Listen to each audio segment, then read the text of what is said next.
காத்து ரட்சிக்கும் விக்ன விநாயகனே பம்பா கணபதியே சரணம்.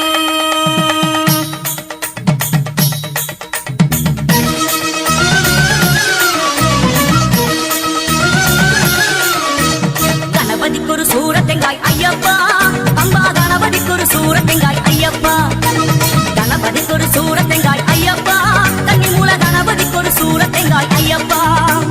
விக்னங்கள் நீக்கிவிடும் விக்னராஜ கணபதியே பம்பையிலே நீராடி மலையேறணும் ஐயப்பா. விக்னங்கள் நீக்கிவிடும் விக்னராஜ கணபதியே பம்பையிலே நீராடி மலையேறணும் ஐயப்பா. சூரத்தெங்காய் ஐயப்பா, கன்னிமூல கணபதிக்கு ஒரு சூரத்தெங்காய் ஐயப்பா ஐயப்பா.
ஒரு சூரத்தெங்காய் ஐயப்பா.